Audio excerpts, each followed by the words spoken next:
Hej och välkomna till Colombia. Ja, idag har jag rest långt och jag är här för att utforska den lokala maten men också se vad vi har för likheter med den nordiska matkulturen och den colombianska matkulturen. Välkomna, häng med!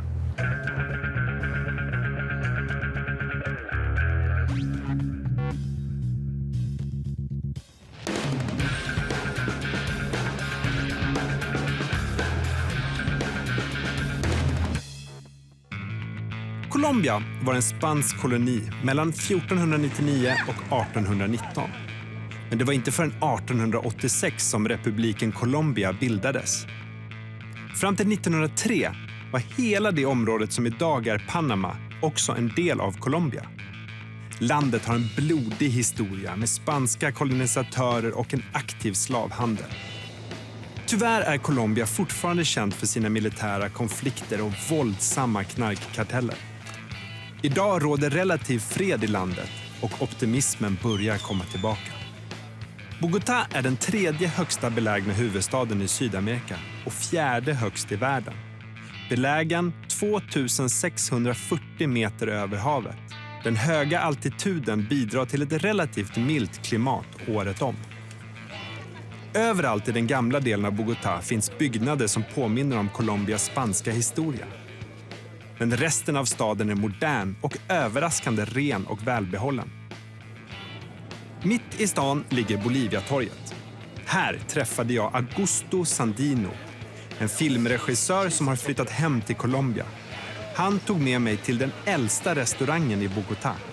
A very traditional place founded in 1816 called La Puerta Falsa, the Falls Gate, where they have this amazing chocolate with cheese that you put in and it melts. Cheese and chocolate. Cheese and chocolate. And then we're going to have some milk soup, which is kind of French, but it's very local. This is the milk soup. This is the milk soup. It comes with bread, egg, cheese, milk, cilantro, and a lot of garlic. All right. It's very traditional. It looks like a heavy dish. The tradition is to have it on Sundays morning. It's like big breakfast, family. Okay, it's like a brunch dish. Yes. Have it. Delicious. I love the cheese. Did you have this as a child? We all did. Yeah, it's very traditional. It's called changua. Changua, which is an Indian name. Alltså det är som vanligt när man kommer till ett fattigt land så är det oftast väldigt rika rätter, märkligt nog.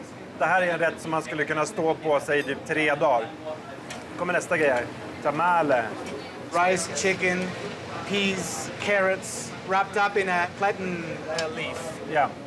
And this corn. No, it's rice. Rice and corn flour. And this would be a dinner dish or lunch or... Breakfast. It was meant for peasant work.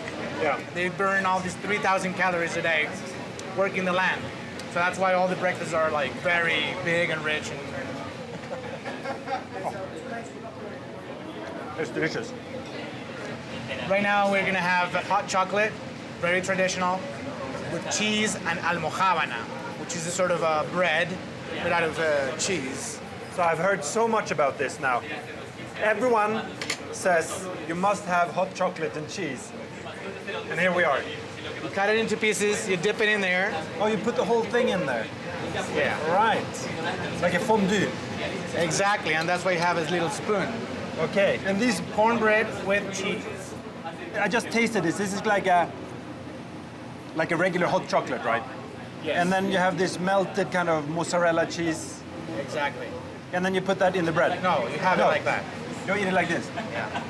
This, you sip the chocolate and you bite this, the almojábana. I don't know about that. You can just have the chocolate. I think you need to be Colombian. As a Northern European, I'm raised with hot chocolate and cream, but always like a sweet biscuit with it. Suddenly there's something salty in there. So now you can start stretching it. And you dip it and you take it out.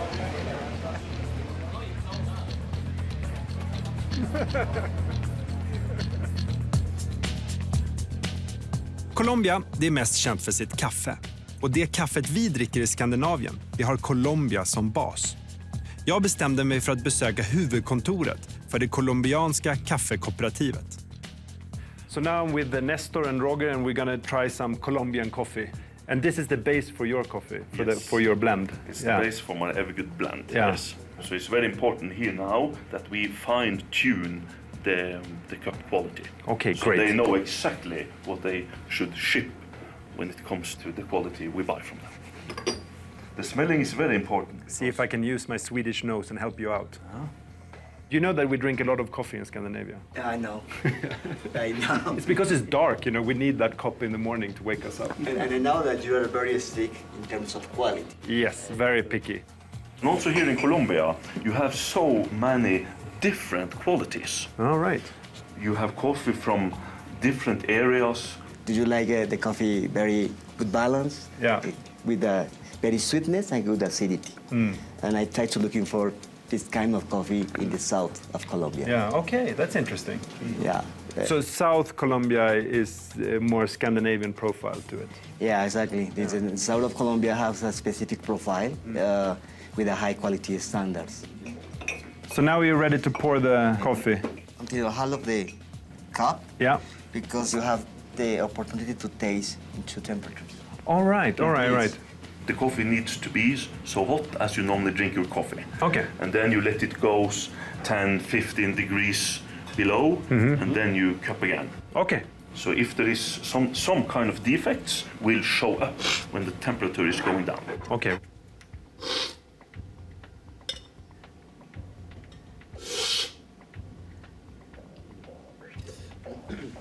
This is perfect. That's perfect. This is the perfect coffee for me. This coffee is from Huila, Where is that? at the south of Colombia. Oh, really? So is this a common region that you find your coffee? Oh yes, we prefer always coffee from Huila, particularly the area around Pitalito and St. Augustine. I think this coffee is from that area. Yeah. So when Scandinavians comes to you, they usually look for a little better quality than all the others. Yeah, absolutely. I'm happy to hear that. Colombia exporterar över 800 ton kaffe varje år, vilket gör Colombia till världens tredje största kaffeexporterande land, efter Brasilien och Vietnam. 2017 ökade exporten med 11% jämfört med året innan. En stor del av kaffet som exporteras hamnar i Europa. Av de största kaffekonsumenterna i världen finns alla topp 10 i Europa, och störst av dem alla är Skandinavien. Finland toppar med en genomsnittlig konsumtion på 12 kilo per person och år. I Norge konsumeras 10 kilo per person, och vi svenskar dricker något mer än 8 kilo per person och år. Det är märkligt att tänka sig att något så väldigt skandinaviskt odlas så långt bort. Det bästa kaffet från Colombia har oftast inte varit tillgängligt för lokalbefolkningen. Många colombianer har aldrig smakat hur bra deras eget kaffe kan vara. Det är något som Juan Manuel Ortiz försöker ändra på. Han driver 2 restauranger och 1 café i Bogotá. Juan är min guide de här dagarna i Colombias huvudstad. Juan, Hey, Niklas. finally. Nice to meet you. How are you? Nice to be in Bogotá. Oh, beautiful. Let's get you a tinto straight away. Yeah. What is this? This is a regular filtered coffee. Yeah. This is the way that we drink it in Colombia. Yeah. Here we call it tinto. So it's basically just a black filtered coffee. Nice. Actually, until very recently, most of the internal consumption in Colombia was imported coffee It's from so- Brazil and Vietnam. That's Yeah, I know, crazy. it's crazy. Yeah. And you know, we realized that this didn't make any sense to us. So now we want the Colombians drinking their best possible coffee, and all the money going to Colombian producers as well in the most transparent way. So the Colombians, they prefer filtered coffee, just regular brewed coffee. Yes. Traditionally, we will filter coffee. Usually, what we will do is over-extract our coffee. They will use very dark roast as well. Okay. Because we didn't have a lot of technique, and no one really thought about the difference that makes of making coffee, actually making it. The people will over-extract it, and you know, it wasn't very pleasant to your palate. But I think the Scandinavians are very picky with their coffee. They are. And in Sweden, we have this culture called fika. So we Yes. always need to have something with the coffee. Oh, let's get something to eat. Yeah. it's so deeply in our tradition.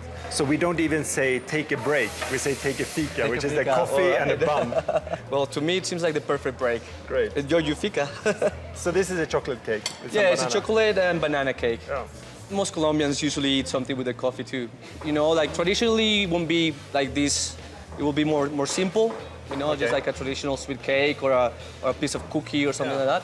But today we're going to do it in a little different order. We start with the fika, Yeah. and then we go for lunch. Perfect. Because we're going to have some traditional Colombian cuisine. Perfect. Make sure you order a tinto after your lunch. Yeah? You want to come? Of course. I'd love to. Let's go. Of course. Mitt i Bogotá ligger Palacomao-marknaden. Det är en stor inomhusmarknad fylld med frukt, grönsaker, kött, ägg och mycket, mycket mer. Det är på den här marknaden som Juan köper det mesta han behöver till sina restauranger.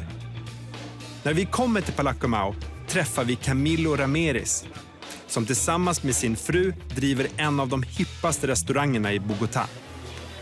So it's more, potato is more of a staple product than rice is in the Colombian cuisine. Yes. So it's more similar to the Peruvian way of life. Very Andean. Yeah. No rice, no lunch.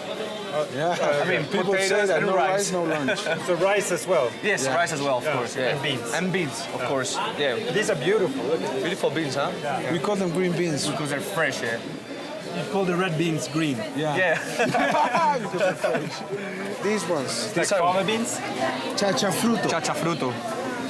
They're kind of beans for us. So you cook these? Yeah. You can't eat them raw. Let's try. Beans. Yeah. I love them. These are Okay. cubias. It's very much like a potato in the texture. Nip. It's good raw as well. Yeah. We have a lot of different kinds of avocados in Colombia. Yeah, so these are like massive avocado. Yeah, you use it for different things. I don't like this one. I don't use this one. We don't use Only Haas this that one. much. Only Lorena, yeah. like this. It's the best one, yeah. That's like a nose, yeah. So these all taste different as well. Yes, they do. Yeah. They have different textures, different colors inside. For a Swedish person, this would be an avocado. No. If you would give them this, they would be like, What? I could stay here for the rest of my trip. It's gonna stay here. Right into the fruit section. Yeah. These are my plums.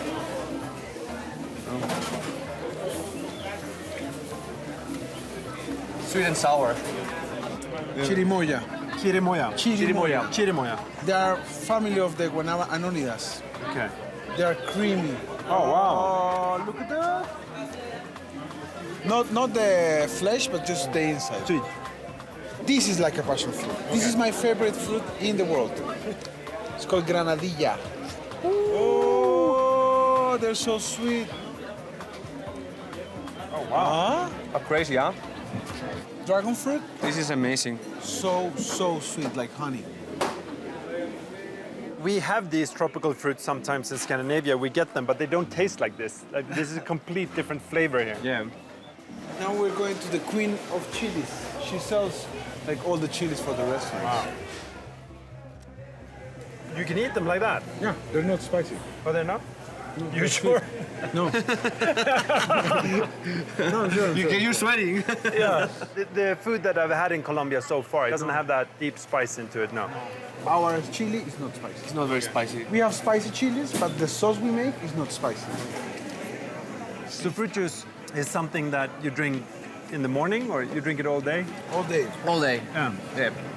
I mean, when you have all this fruit available, Yeah.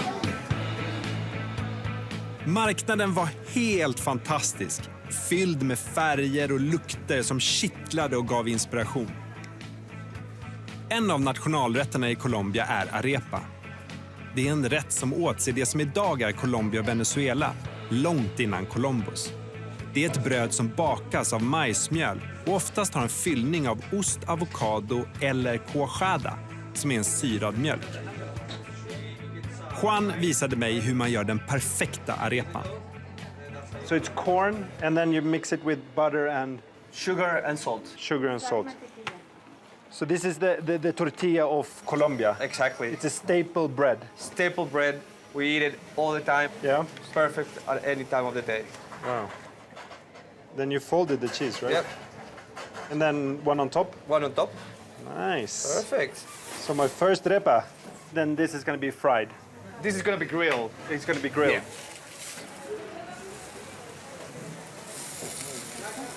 Perfect. So how would you eat this? We will eat them basically just like that, just with a bit of butter, because these ones already have some flavor to it. Yeah. How do the guests want the repas? Do they have specific, like... ¿Cómo les gusta a sus clientes las arepas? Así, tostaditas. Así, bien tostaditas. They like them very Crispy. Like, crispy, yeah. Yeah, and what do they want on top?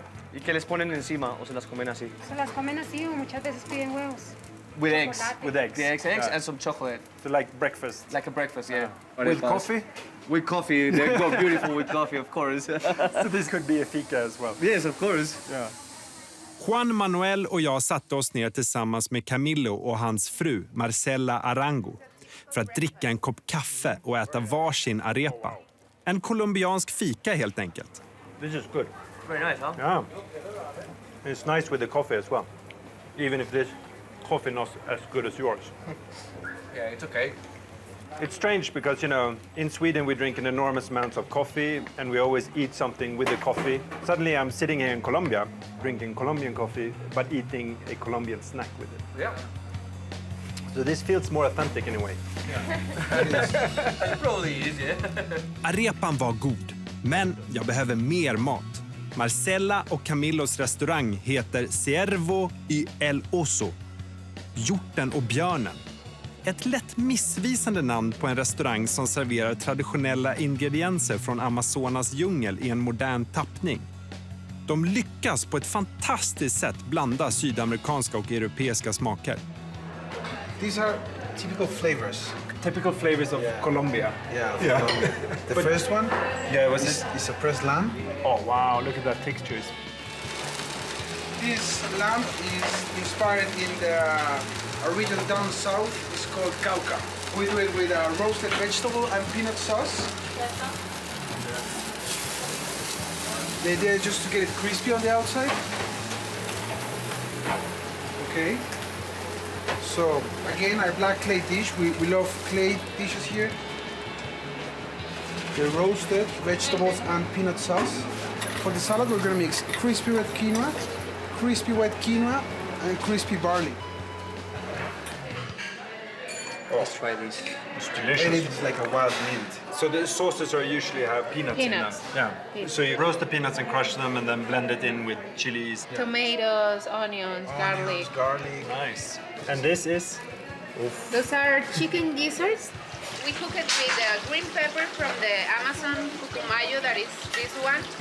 Some sweet chilies that are not spicy, ginger, garlic. We cook them like really slow, and then we're gonna fry them to make like crispy gizzards. These are very crispy. We're gonna put it in the sauce. We're gonna put some kimchi we made here with local apples and cucumbers. It's like the Korean kimchi but with our products.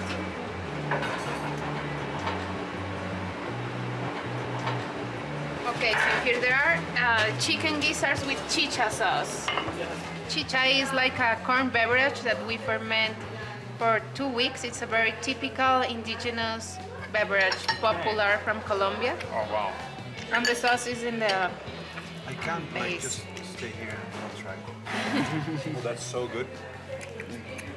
Love Delicious. that. So what you've done is that you brought these old kind of like Colombian traditions and then made them into a contemporary dish, basically. yeah.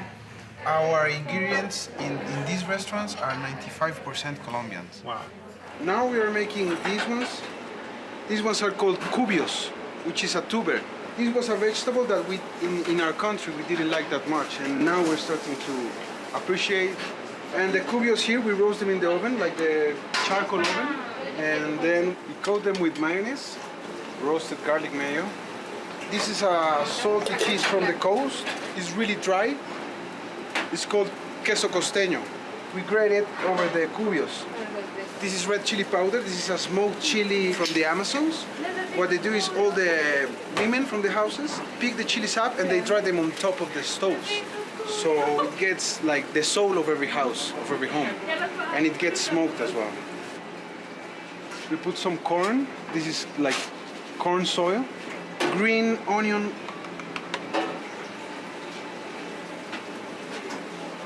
You see the smoke?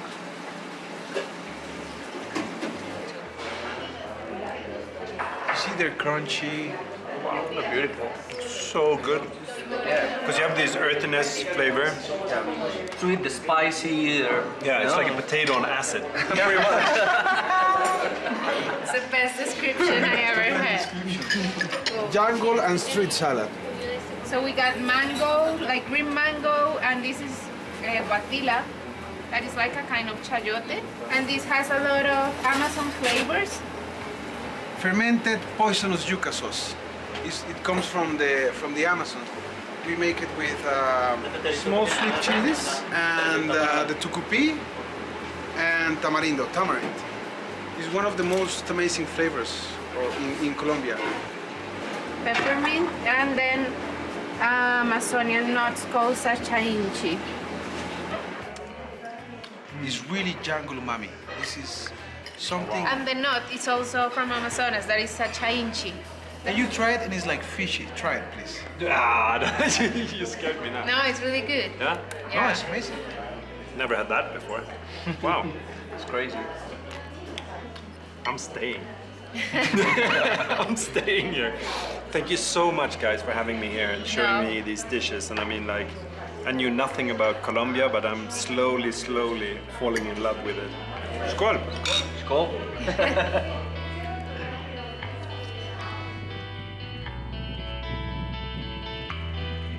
Jag har haft en helt otrolig resa här i Colombia och lärt mig allt om kulturen och maten och hur människorna har det i det här fantastiska landet. Och såklart hur man gör otroligt gott kaffe. Tack så mycket för mig. Hej då!